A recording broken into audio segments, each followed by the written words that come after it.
Olá pessoas, aqui é Mari e hoje mais uma vez lerei para vocês mais um texto desse livro aqui, ó, Feminismos em Movimento.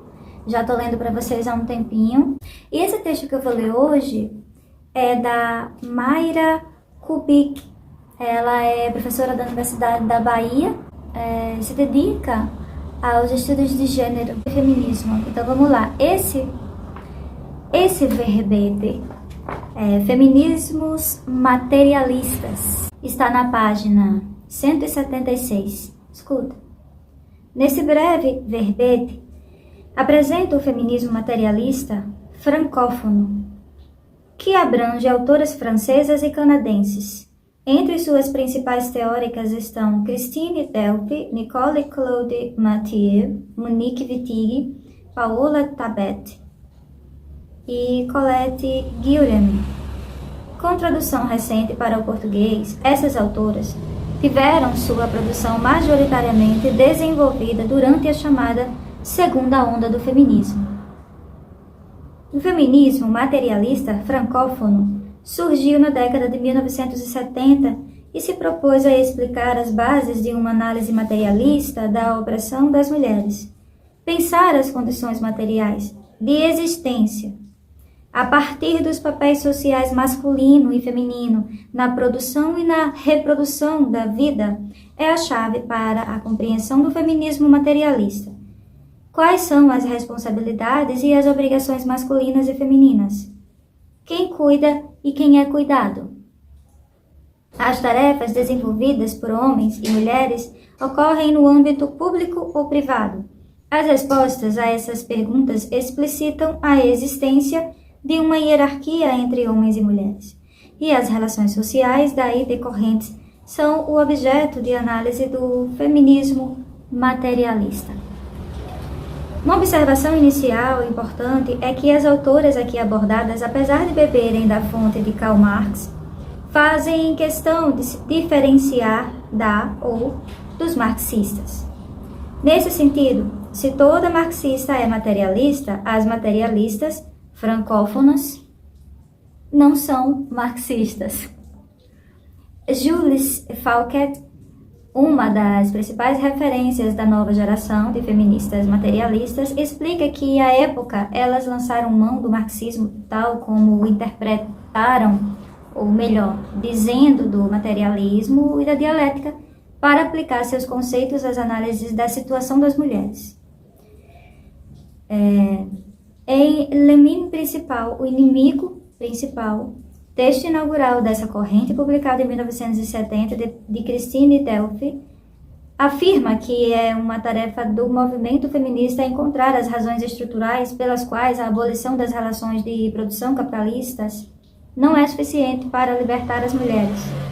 Assim, Delphi propõe teorizar o patriarcado como um modo de produção doméstico, analiticamente distinto do capitalismo e que coexiste a ele.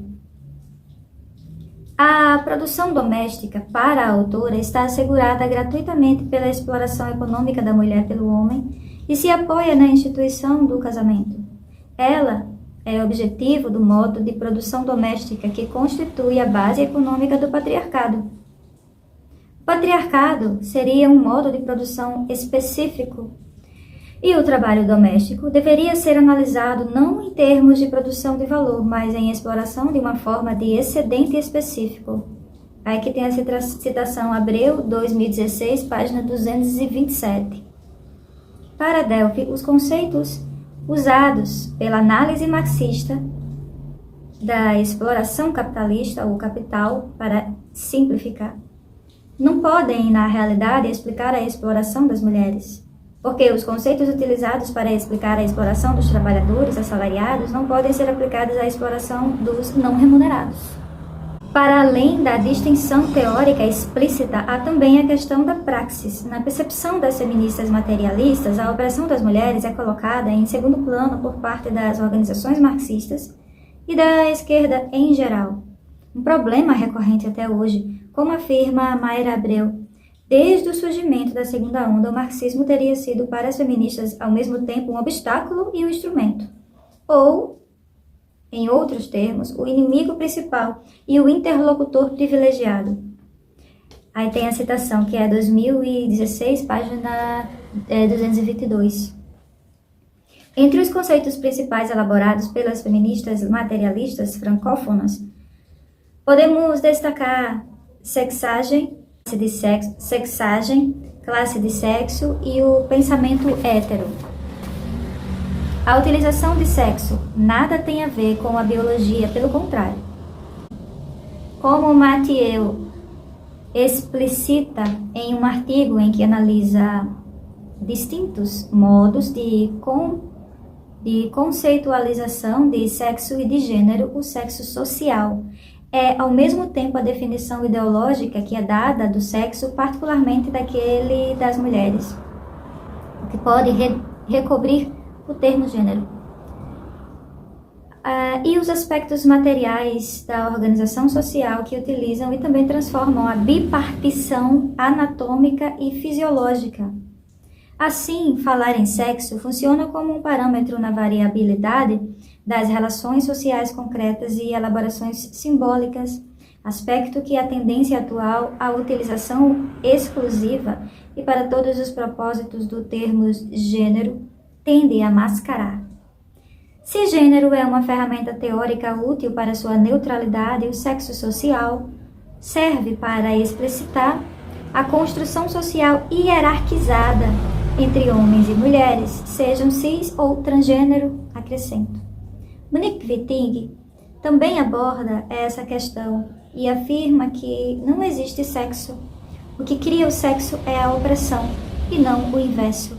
Inclusive, eu já indiquei o livro da Wittig aqui também, tá? Para vocês, naquela lista que eu fiz sobre feminismo para quem não tem tempo. Lá tem uma indicação do livro da Wittig, aquele pensamento hétero. Aí, continuando aqui no texto, o inverso seria dizer que a causa, a origem da opressão deveria ser encontrada no sexo em si, em uma divisão natural dos sexos que preexistiria ou que existiria fora e para além da sociedade. Esse inverso, Wittig denomina de pensamento hétero. Pronto, esse livro aqui. A autora utiliza o termo traduzido por hétero propositalmente em inglês, porque nesta língua quer dizer também quadrado, correto ou alinhado.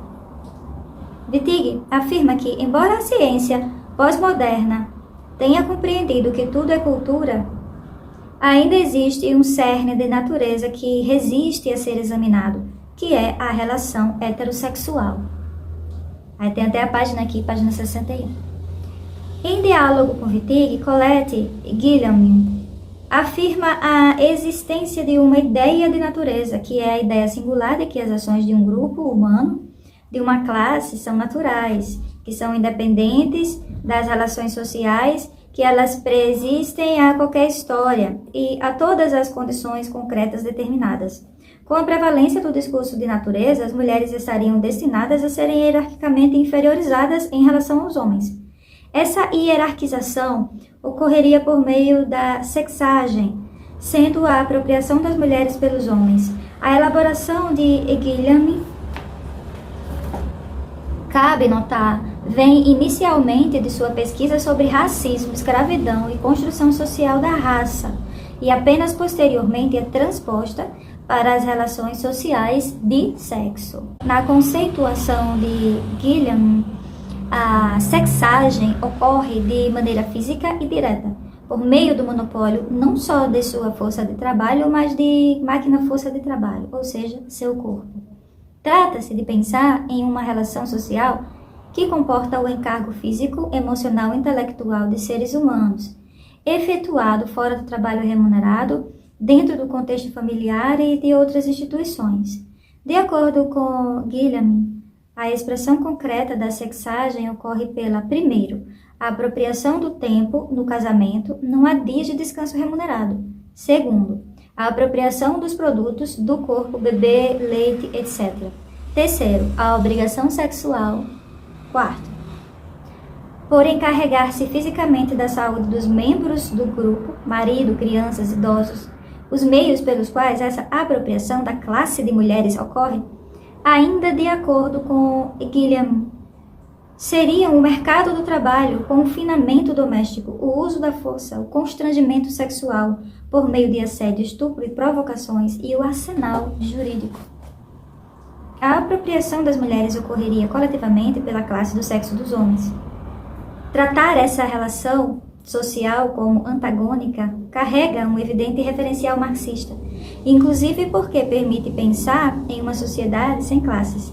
Monique Wittig afirma que, enquanto classes e categorias de pensamento ou linguagem, eles, homens e mulheres, têm de desaparecer política, econômica e ideologicamente. Assim, desde o ponto de vista do feminismo materialista, é possível pensar a emancipação. Após essa intensa produção teórica dos anos de 1970, além das pesquisadoras aqui mencionadas, outras seguiram o legado e dedicaram-se ainda hoje a desenvolver reflexões de cunho materialista, como a já destacada Julie Fachet. E no Brasil, essas elaborações impactaram trabalhos importantes como os de Elizabeth Souza Lobo e Eliette Saffioti, ainda nos anos de 1980, e seguem sendo referência ainda que restrita de pesquisas, mas recente. Sobre a Saffioti, tem esses dois livros aqui para mostrar para vocês, que é bem interessante para ler, tá? Esse daqui é A Mulher na Sociedade de Classes. Aí o subtítulo é Mito e Realidade, Sociedade de Classes.